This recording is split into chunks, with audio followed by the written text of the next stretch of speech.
Me.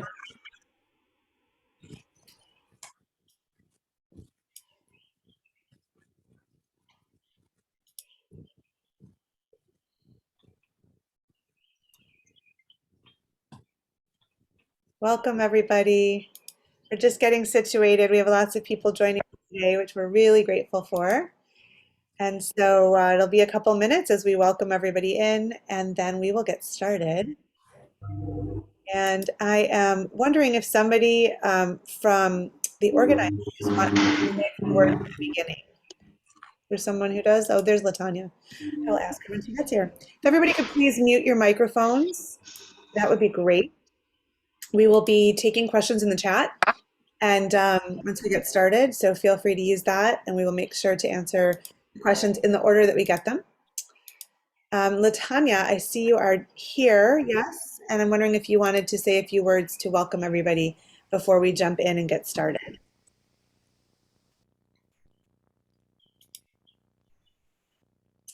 Latanya?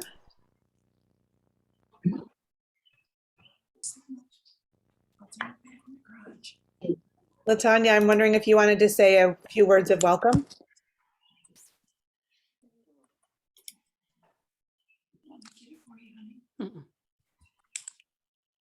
Good, thanks.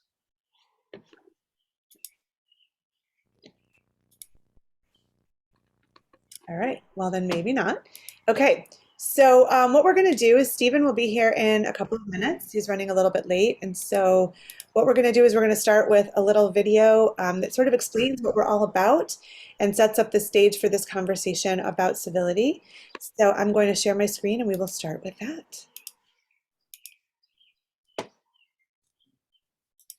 There's been so much over the last couple of years, this notion that we can't talk to each other. I believe we can talk to each other. I'm the first person to say, this is not easy. Look at the way our media has become bunkered on the cable news channels, on the internet. You're all conservative, you're all liberal. They don't talk across lines, they fight. And say, well, this is somehow inappropriate. You can't shut down thoughts. Hold on, it's not about shutting down. I don't know. She's not saying shut down. She said it's that's not what you're going to do. She's safe. I don't just think it's President Trump. I think it's the environment has become toxic, and if you're not on the attack, you get eaten.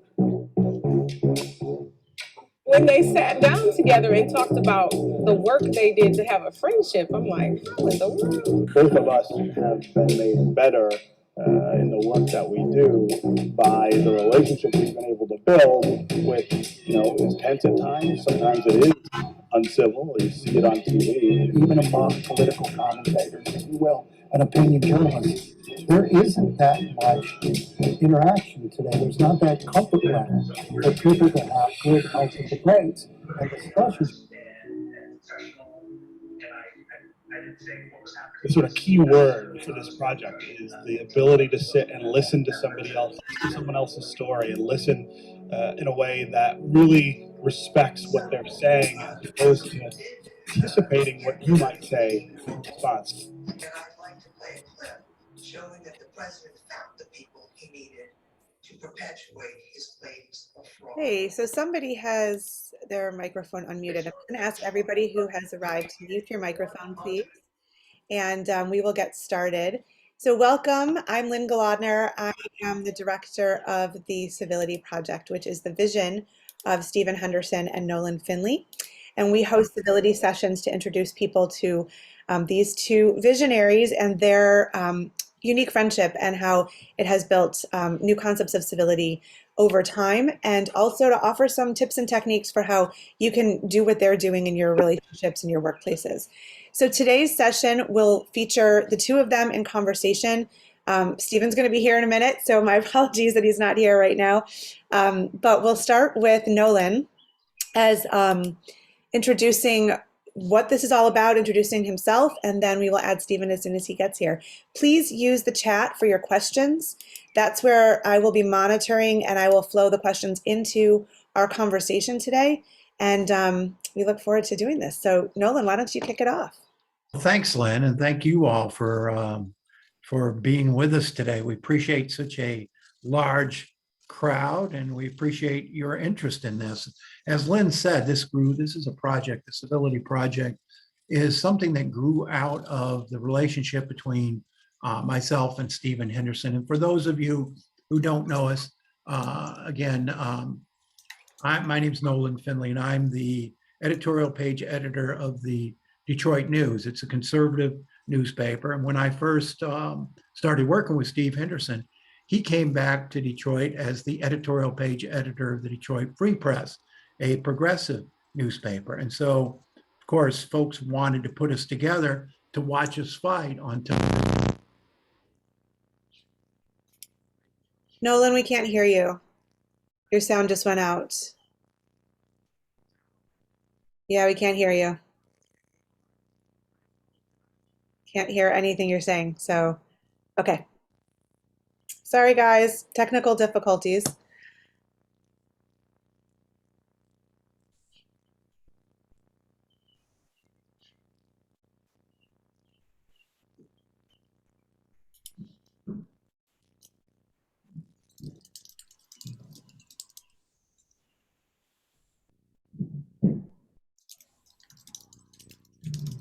So sorry, everybody. Okay.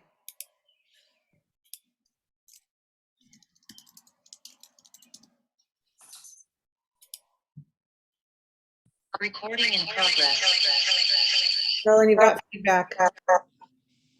Okay, am I back with you now, Lynn? You are, and I will pin you so that we can see you. Sorry about that, everybody. Go ahead, Nolan. Yeah, for some reason my computer, the audio quit, but fortunately we've got backup on the telephone. So I'll just start again. I don't know how much of my introduction you heard, how much you didn't. Civility Project, Great Lakes Civility Project, something that grew out of the relationship between myself and Stephen Henderson, as Lynn noted. And again, thank you all for participating. We've done a number of these sessions. I think, we're pushing close to 70 now over the last couple years. To groups big and small, we thank, our sponsors for being able to do that, Delta Dental of Michigan, Huntington Bank. And we got started with this. It grew out, again, of this relationship Steve and I have built over the last 15 years, I would say. When we first started working together, I still am, the editorial page editor of the conservative Detroit News. Steve was working at the Detroit Free Press as the editorial page editor of that newspaper, which is, it's a progressive page. And so, our differences and the fact that we were on opposite sides of the most issues. And, it became, people saw opportunity in putting us together to watch us argue, watch us fight, watch us debate.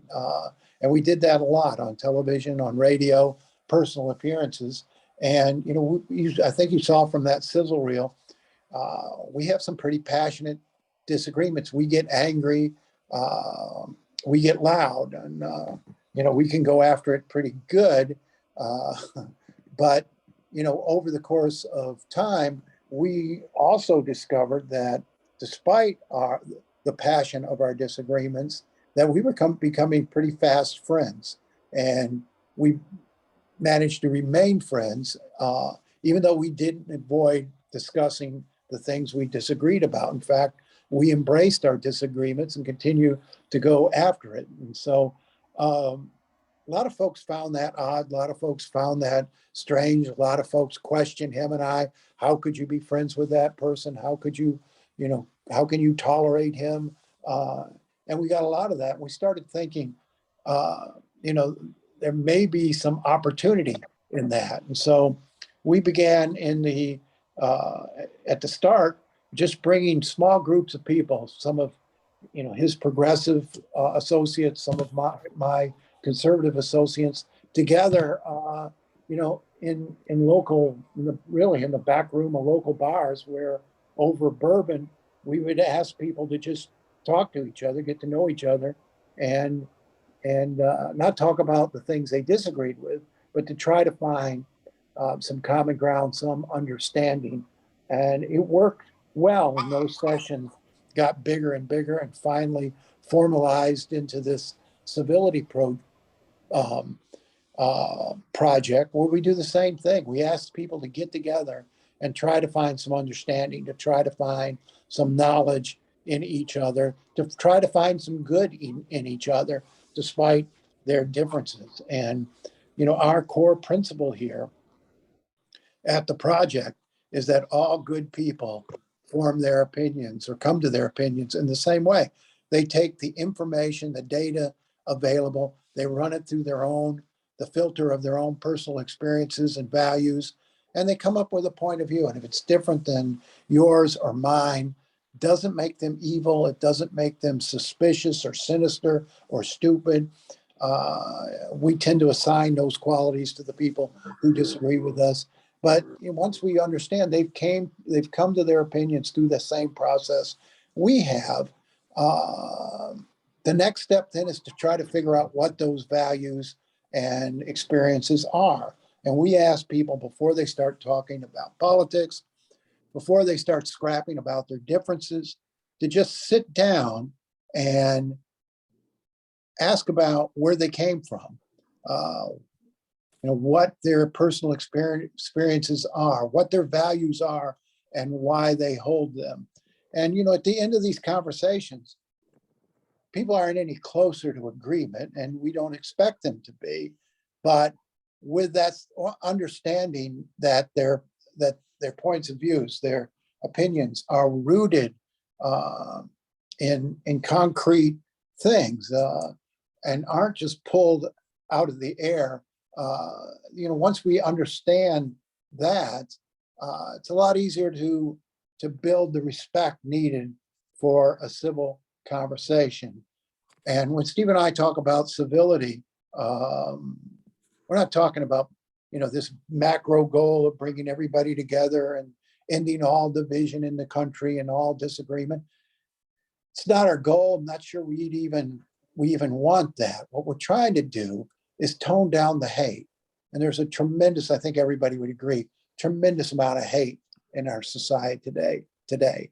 We assume we hate the people we disagree with or who voice different views. And we make that assumption without ever trying to understand who they are and why they think the way they do. And, we've had divisions in this country before.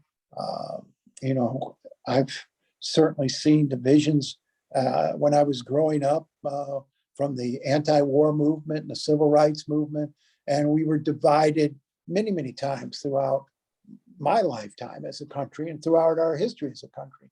But this time has a coming apart feel to it in my mind. It just feels as if we might reach the point where we can't put it back together this time if we don't start talking to each other. And, I'll paraphrase Martin Luther King, who said, we hate each other because we don't understand each other, and we don't understand each other because we don't talk to each other. And what we're trying to do through this project is make it easier for people to talk to each other and in an attempt to gain that understanding. So welcome, Stephen. Nice to see you. And do you want to jump in intro? Sure. So as Nolan was saying,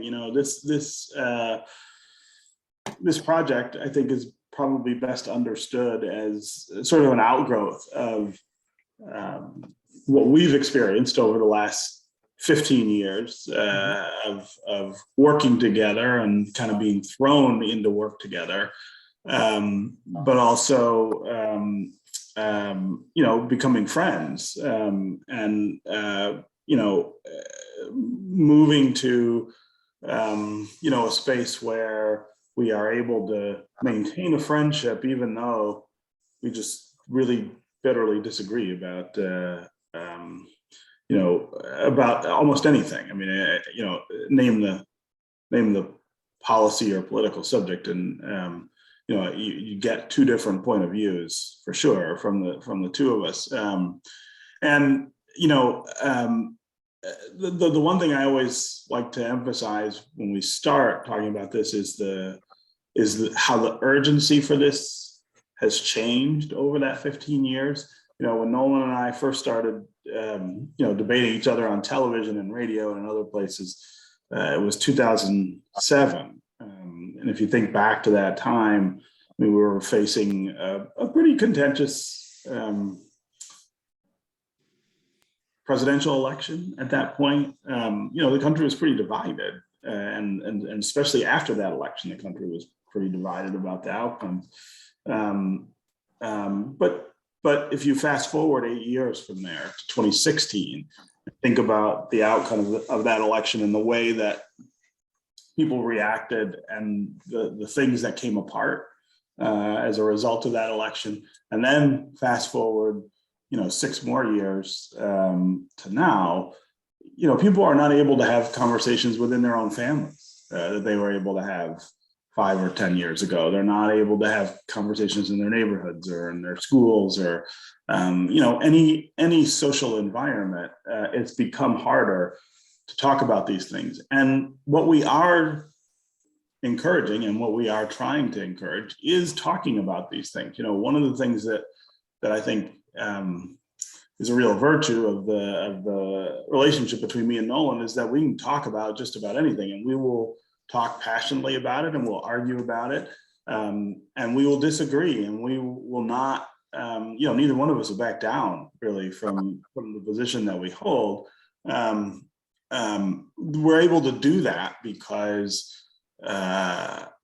we know each other. We know where the ideas that each of us is expressing it. We know where they come from, and we also know that there's an investment in the sort of long term, right? In the extended conversation that neither of us would jeopardize in the sort of instant conversation. We don't do things that would that would lead to one of us saying, well, that's it, I'm not talking to that person anymore, or disengaging altogether from the interactions. And so the ability to do that is what we've lost. And I think we've lost it again in every social context that people interact in. And what we're trying to do is get people to see that it's possible, it's still possible, to have that kind of interaction, to be able to really debate and argue, get something out of the conversation, and not leave thinking that the other side is somehow less than or wrong or not as deserving of the attention and protections that our own is. So great. So that's a wonderful introduction. And I just want to remind for anybody who came recently to the session that we are taking questions in the chat, and I will thread those in as you add them in. So please, we want to hear you. So guys, it's great to set this foundation and explain what we're trying to do. Do you want to talk a little bit about some of the ways that you do that, some of the tactics that you've discovered over the years of your friendship that other people could take into relationships of their own? Well, again, I think, thanks, Lynn. The key is you have to figure out who the other person is. And, a lot of times before we ever sit down across the table with someone or across a drink or a cup of coffee, we've made a lot of assumptions about who they are. We assume we know everything about them before we've ever talked to them based on how they voted or what it says on their t-shirt or on their hats or an expression we've heard about their political views. We assume we know all there is to know about them without taking the time to do the work of getting to know them. And sometimes we do that even with people we've known a long time. I mean, Steve and I had known each other about a decade and worked with each other about a decade before we sat down together for a session for NPR's StoryCorps and just talked out, asked each other questions. We didn't talk a thing about politics or policy. We just spent an hour in a little trailer talking about asking the questions we hadn't bothered to ask over the years. Why do you feel this way? What is it in your background that shaped your political views? And I think Steve would agree that was a turning point in our relationship. Yeah, I mean, the idea of sitting down as we did, again, like 10 years into the argument that we've been having, and really taking the time to know more about this other person and what experiences they've had that lead them to the ideas that they have and why they're different from the experiences that we might have or draw on. It really did change the way we argue. I think it changed the way that we see each other. I think it took us away from some of the, one of the things that I think is really difficult right now is that, perspective is very episodic in these arguments, right? We're all so dug in, we're all so angry and passionate, and there's nothing wrong with those things. But when we're talking to somebody who we don't agree with, the context is that conversation, right? It's that subject or that exchange, and we're not able to pull the lens back just a little bit and say, okay, well, this is pretty heated, or this is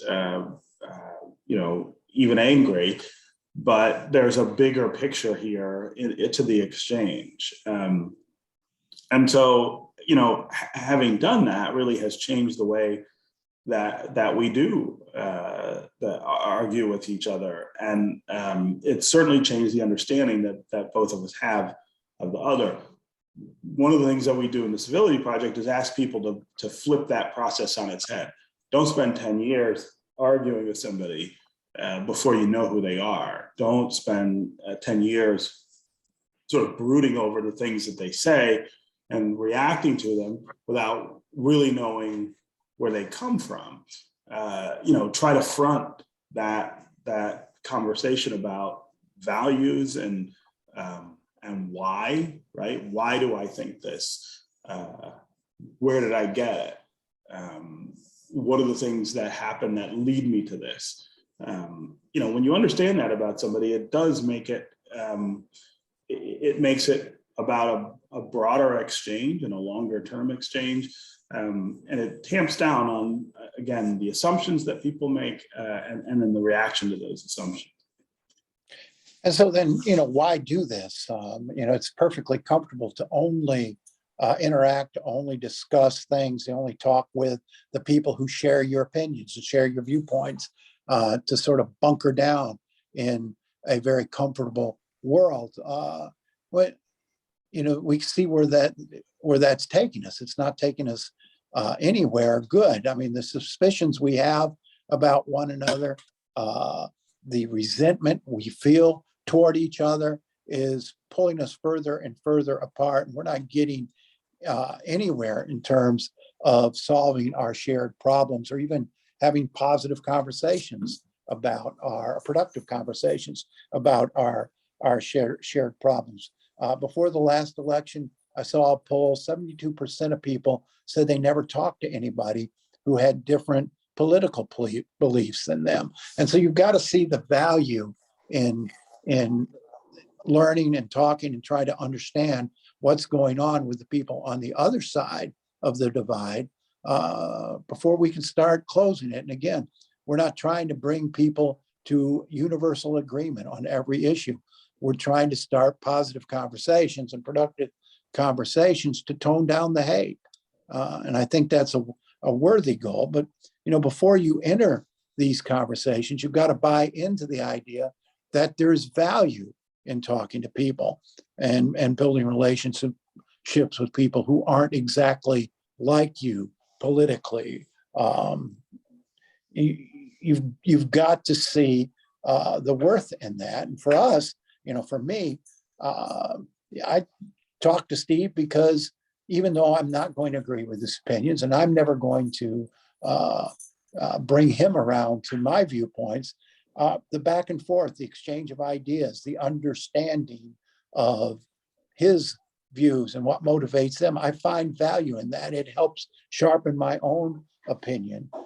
It brings me a broader perspective of the folks on the other side of issues who I'm dealing with every day. And it's, it lends itself to far more productive world, I think. And, that's what we're headed for, or that's where our goal. So we have a question about, how much we actually have the ability to form opinions on our own without the influence of social media, TV, sort of packaging of perspectives in more of a dogmatic way. So what are your thoughts about that? So, I mean, we talk a lot about the negative influences that are around all of us right now that discourage this kind of thing. And, social media is one of them. Cable news, I think, is another one. Where everything is boiled down to an us versus them construct.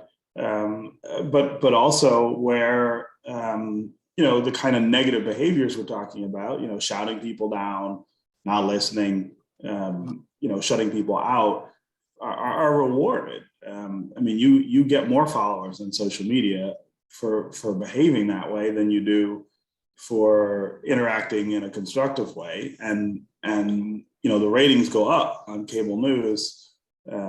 As they kind of frame everything as an us versus them. And so, we really do ask people to step away a little from those behaviors in order to do that, right? It's not that there's anything wrong with being on social media or watching the news, but the things that are modeled there are part of the problem. And you got to kind of say, well, I'm not going to do that. I'm not going to think that way. I'm not going to react that way, in order to have a more constructive and civil exchange.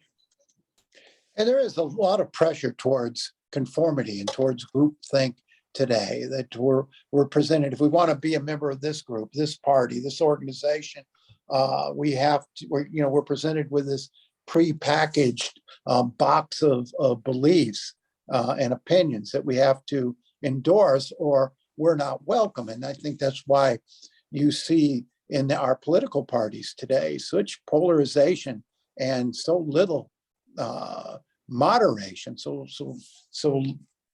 few opportunities for people to stray from the established party line. And it's not always been that way. I mean, I remember a time when you could look at these two parties and you would find progressives, moderates, conservatives in both parties.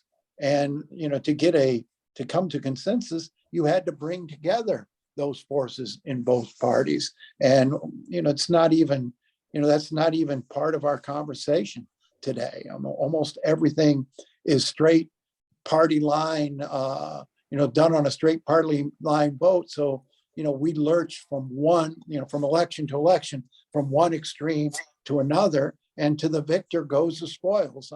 The victors get to set the policy and decide which direction our state or our country is going in. And there's not that much, or if at all, consensus governing. And so that's on the macro level, but you can see that on our, in our individual relationships too. I mean, it's this idea that we can give and take and compromise and reach consensus is sort of a lost concept. So we have a question about how incumbent it is upon us to seek out people with different views. And I know you guys have thoughts about, who do we have these conversations with? Like, we don't stop someone on the street and say, hey, you think differently, so let's have a debate. So let's start with talking about, who do we have these conversations with, and then how do we go about it? Some of those tips that you guys usually offer. So, I mean, I'm really big on the idea that that this is an exercise that is asking you to kind of take control in spaces where you have control, in spaces where you have some agency. I think that's a really important distinction to draw, because, as we were just talking about, if you spend a lot of time on social media, you spend a lot of time watching cable news, you can feel pretty helpless about the way that that people interact, about the lack of civility that exists, about the sort of applause for the lack of civility that happens. And there's nothing, you feel like there's no way for you to change that. I think what we're talking about are the places where we all spend most of our time. So where is that? That's in our families. That's in our neighborhoods. That's in our workplaces to some extent. It's in our social circles. And I think all of us, if we sit and think, can come up with people in those places who have really different ideas than we do.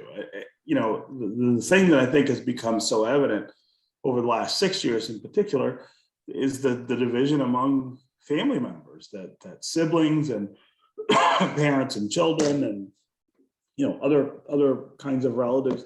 You know, we really do find broad ranges of thought in those places. And so then the question is, are you able to talk to that person about these things? And it's, I think what we're asking people to do is a little different from what a lot of people have felt like they had to do over the last 6 years, which is maintain those relationships without talking about, you know, politics or policy, right? So I've got you know, a brother or a brother-in-law who you know, is the opposite of me. And when it comes to politics and policy, we just don't talk about that then, right? We just don't engage on that level. What we're saying is this is the place where you actually have an opportunity to engage. And if you set reasonable rules for that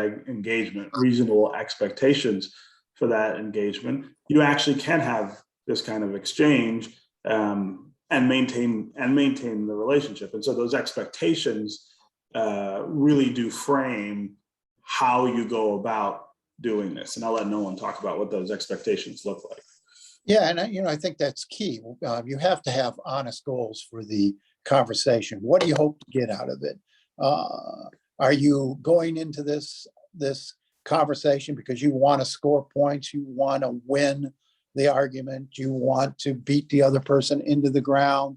It's not an honest goal. Are you going into the conversation because you want to convert the other person, to bring them over to your line of thinking? You know, probably better off not to bother, because that conversion's not going to happen. Lord knows I've tried to convert Steve over these many years, and you know, I finally came to the understanding that he is who he is, and we can have meaningful conversations without either one of us trying to win the day. Set an honest goal. That goal should be trying to gain some understanding, trying to learn something you didn't know. It's you know, it's about getting value from the conversation itself without taking away any sort of victory. And you know, just this idea that we want to accept that people who think differently than us are valid individuals. And you know, I'd always tell a story. Steve and I were up on Mackinac Island for the Republican State Convention probably 10, 12 years ago. You know, it was a pretty lonely place for Steve. And we were sitting at the bar late one night having a drink. And, you know, I got up, walked away, and these two women I knew, very conservative women, pounced on me and said, "That's Steve Henderson you're talking to. How could you sit there and talk with him? How could you be friends with him? He's just awful. We just hate him." And, you know, that just stopped me in my tracks, that idea, we just hate him. And I said, "Do you know him?" "No." "Have you ever talked to him?" "No." I said, "But you hate him." I said, "Do me a favor, go stand over there in my spot and talk to him at least. And then let me know if you hate him." And it was like an hour and a half later, I pulled Steve away from him, and you know, they said to me, "Oh my gosh, we just love him. He's so wonderful." I thought nothing changed about the way they felt. Nothing changed about Steve and, you know, what he believed and what he talked about. But they took the time to have a conversation. And, that is what we're after here, to get people to come to the realization that they don't have to hate people who take a different political view than they do. So if you find the people to have the conversation with and you start by setting honest goals for the conversation, what are some other tips for how to go through it? I know listening is something you guys really talk about. Maybe talk about that a little bit, and anything else that you recommend. Yeah, so I mean, we talk about kind of, bedrock principles, I guess, of civility and what we're trying to encourage with the project. And of course, setting those expectations is the first one, right? Making sure that you understand what the ground rules are and what you expect to get out of the exchange. That you're there to draw information and understanding out of it, not necessarily to quote unquote win. But then once you're talking with somebody, you've got to have an exchange that's meaningful, and you've got to have an exchange where both parties, I think, feel like they've been heard. And so we talk a lot about the concept of listening and how important that is in these exchanges. And we use that word all the time in our lives. We're listening to someone or we're listening to something. I think we're using that word in a slightly different way in the context of the Civility Project. For us, listening is not just talking. I mean, I think for a lot of us, we would say we're listening to somebody and we're giving them the chance to speak without interruption. And then certainly that's part of it. But, I think all of us are familiar with circumstances where we're supposed to be actually listening to somebody, but instead what we're doing is kind of living in our own heads, maybe about what we just said to them before they started talking, right? Or maybe we're thinking about what we're going to say as soon as they stop talking. Or maybe we're listening to what they're saying, but we're kind of just judging it and thinking of all the reasons that we don't agree or that it doesn't make sense. And that's not the kind of listening, I think, that leads to these kinds of meaningful exchanges. I think we're talking about a much more active investment in what somebody else is saying, really trying to figure out where they're coming from and what their point is, and again, why they believe the things that they believe. And so I've got a few tests that I use to determine whether I'm actually listening to somebody. And the first one is when they're done talking, could I repeat back to them what they just said? Could I, in good faith, essentially make the argument that they just made, even though I don't agree with it, but present it in a way that shows that I actually understand what they're saying, and that's actually pretty hard. I mean, it's difficult to do because you find yourself kind of cast in a role that's not familiar, right? You're making an argument that you don't agree with, but also, I mean, you've got to pay pretty good attention to be able to do that. You've got to be able to really represent what somebody else said. And then my other test for whether I'm listening is about what my reaction is to what they say.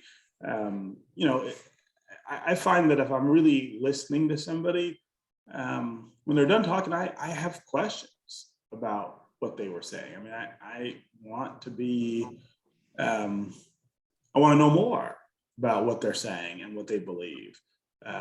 They may have said something that I didn't quite understand, or they may have said something that really interested me and I want to know more about. And so,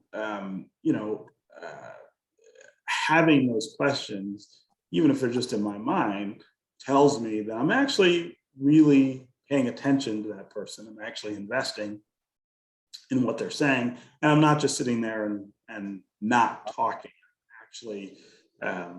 I'm actually listening to them. I'm actually attaching value to what they say, even though I might really even vehemently disagree with it. Yeah, and don't preach. Don't condescend. Leave your smugness at the door. Harbor at least a little self-doubt. So make sure it is an honest back and forth conversation. Ask questions. Go in with the idea that, even though I know this person is wholly different than me and polar opposite from me politically, perhaps, go in with the idea that you could learn something or you could hear something that you didn't know before that might change your opinion of a person. Nobody likes to be, nobody likes to go into the conversation where they feel like the other person is condescending or preaching or not hearing them. Keep it honest and make sure you're open yourself. Stephen, you said something at the beginning that a lot of people are, feel helpless with everything that's going on in the country. I think also afraid. And so I think different from times in the past when there's been division, people are afraid of what might be at stake or what they might be losing. Maybe talk a little bit, guys, about why is it so different now? Why does it feel so different? But also, what can we do to move a little bit closer? Like with the Civility Project, what are we hoping to do to move the needle a bit? So, well, I mean, that's a good point, Lynn. I think you do have to make sure that there's a comfort level in these conversations, that people don't think, gosh, if I say the wrong thing, if I make a slip of the tongue, if I'm not fully aware of what's okay to say and what's not okay to say, boom, I'm going to be doomed, and my job or my place in society is going to be at stake. I think you got to go into this thinking, we're not going to play gotcha here. We're going to provide room for mistakes and then have a conversation about those mistakes. And everybody has to feel like it's okay, and there's not some big price that might have to be paid for having these conversations. So what do you guys think is different about this time versus, like you mentioned, 2007 and other times when we've had, I guess, bouts of division or things like that? Why are people so afraid? Why are they, so concerned at this point? And what do we hope is going to happen from all that we're doing with the Civility Project from coast to coast with all different groups? Well, I think what's particularly different now is there's so many people invested in keeping us divided. There's so much profit in division and in fomenting hate and spreading misinformation. So much more, and you can cite any number of reasons: the rise of social media, cable TV networks, the intense partisanship in our politics. But think about the number of people who are trying to pull us together versus the number that are trying to force us apart. And there's a reason for that. And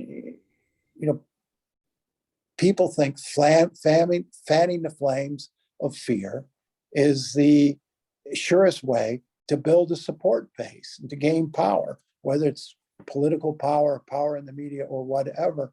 I mean, the voices that are trying to moderate and to bring us together aren't nearly rewarded as well as those who are driving us apart. One of the other things, I mean, you just got to be honest about what's happening in our culture.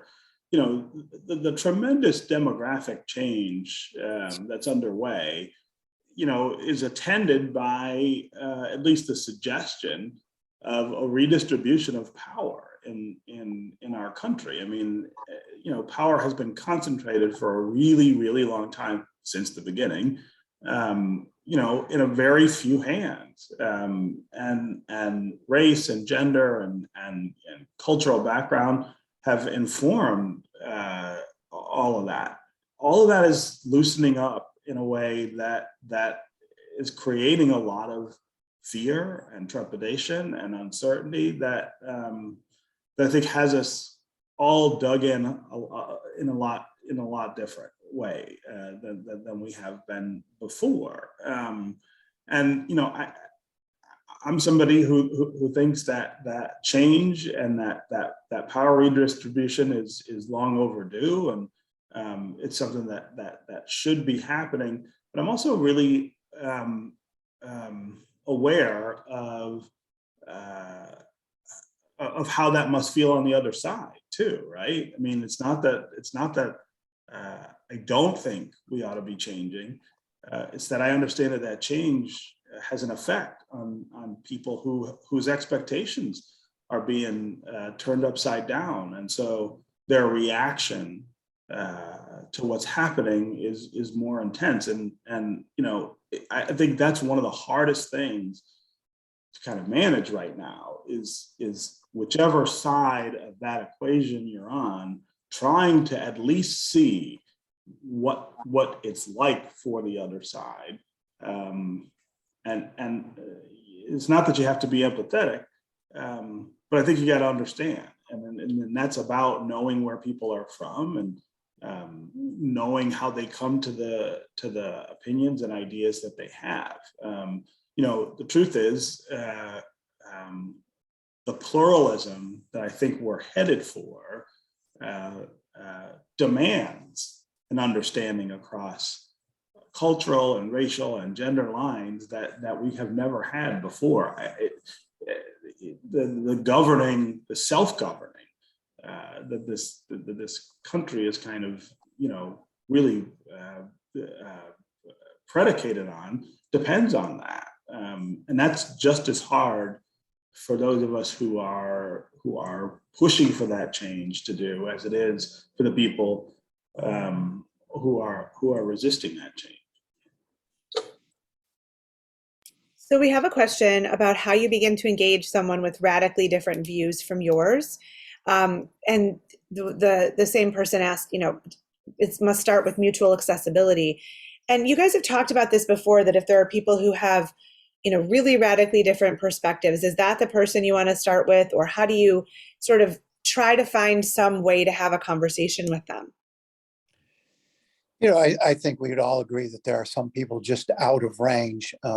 You know, they're so fanatical or poisoned by their beliefs that having a rational conversation with them is very difficult. I'm not saying it's not worth trying or it's impossible, but you know, some people are going to be harder than others. I think you're trying to start these conversations with people who share a desire to learn and to build a relationship, a positive relationship. But there are folks out there who just are so far gone, particularly today. And, you know, I think we all have probably folks in our acquaintance groups and our family groups who meet that category. I certainly have a very close relative who forced into contact with all the time, that, you know, the first thing he wants to do when he sees me, did you see that 2000 Mules movie? Did you see this? Did you see it?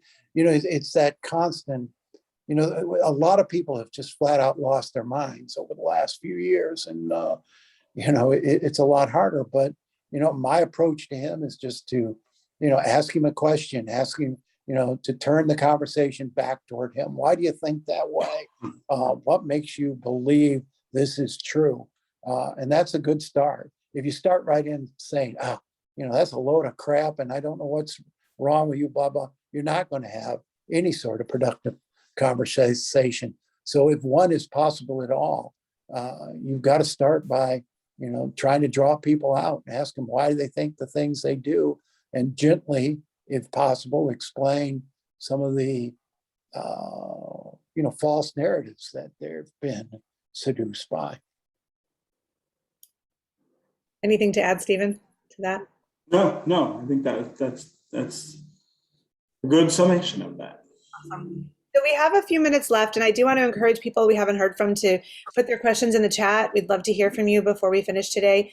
You know, the goal of this is to sort of start talking about what civility is, why it's so important, and how to achieve it.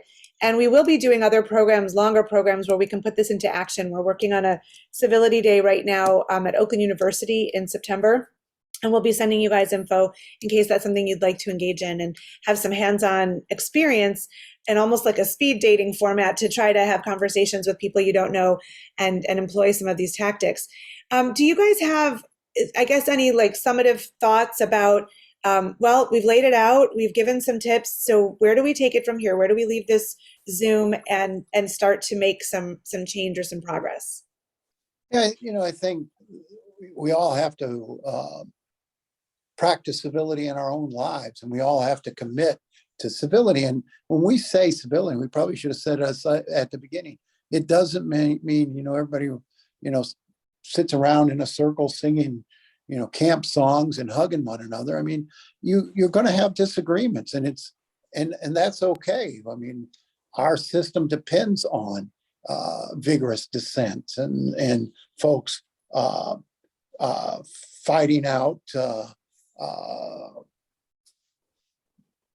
different ideas and projecting different, drastically different positions. But we got to be able to do so without hating each other. And so I think we have to practice civility in our own lives. That starts with dropping our assumptions about what we think we know about another person before we've done the work to sit down and get to know them.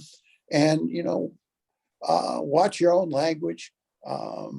Open yourself up. Don't shut yourself off. It's easy to turn the TV on at night and just stick to the whatever cable channel it is that projects your viewpoint the best. Be honest consumers of news and information. Go to as many sources as possible to read as diverse viewpoints as possible, or watch. Be better yourselves. Yeah, I mean, I always come back to this idea that it's close in where we're talking about here. It's places, look for places where you really do have the ability to shape a relationship in a way that's different than it's shaped now. If you've got a relative who you won't talk to politics about, if there's somebody you avoid in your neighborhood because they're going to bring up politics and policy and you can't stand the stuff that they say, start with rethinking that. Start with rethinking the way in which you're not engaging with that person, and think about the ways that you might. What would it take to have a conversation with that person? What would happen if if you knew more about that person and their views and where they come from? Would it make it easier to have that conversation? Would it make it more comfortable? Don't despair so much about this kind of national deterioration of these things, because there's isn't much that most of us can do about that. And again, that makes us feel pretty helpless. I think taking control of the things that you can control here, which is your interpersonal interactions with people, is absolutely the first step. So I've never asked you guys this before, but I'm curious what you predict we're headed for as a country. Like, do you think, I mean, obviously you wouldn't do this work if you didn't have some optimism that it could help, but you've been covering this a long time. So what do you guys think is on the horizon for Americans? Go ahead, Steve. You go first. Well, I mean, you always hope to be optimistic. But again, this feels different to me than it has before. And we're going to have to work a lot harder, I think, to get past to get to a healthier spot. I don't know that we're ever going to get past our divisions, but to get to a healthier spot and to tone down the hate, because again, there are so many forces we didn't have before that are actively pulling us apart. I think we have to resist that and do the small things in our own lives to check incivility and to check hatred. I got great hope for younger people who were raised in a more inclusive, diverse environment than perhaps previous generations were, and who seem to have more openness to living and working together. So, I don't think we're doomed by any means. I do think we're going to have to take some aggressive, intentional steps in our politics to change things, to fix things, because the way we currently do things is not working, and I don't see it suddenly working again. I think we got to break the hold on our politics of this current political duopoly that the Republicans and Democrats who have proven they can't work together, and they can't represent the broad breadth of this country any longer. So I think we're going to have to try some new things to break that hold. But there are ideas out there we can pursue. We just have to understand the importance of doing so. Yeah, I mean, I think we're in for some extended period of this really pronounced division. And again, I think it is about change, and I think it's about change at a number of different levels that's not going to stop. And so, so those divisions will continue to play out until things kind of settle down again. I do have real hope for for technology to help more than it has. That there are wonderful ways for us to communicate now that we don't use in that way, but that the potential is there for them to work that way. I think the fragmentation of information that we're seeing settles down at some point and becomes more cohesive.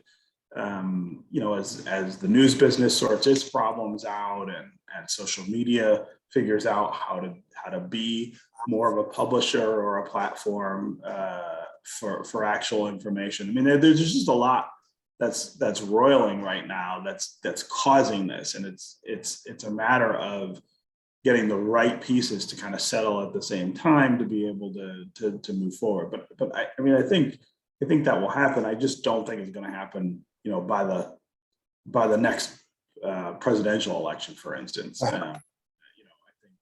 I would add that we're not going to drift into civility, into becoming a more civil society.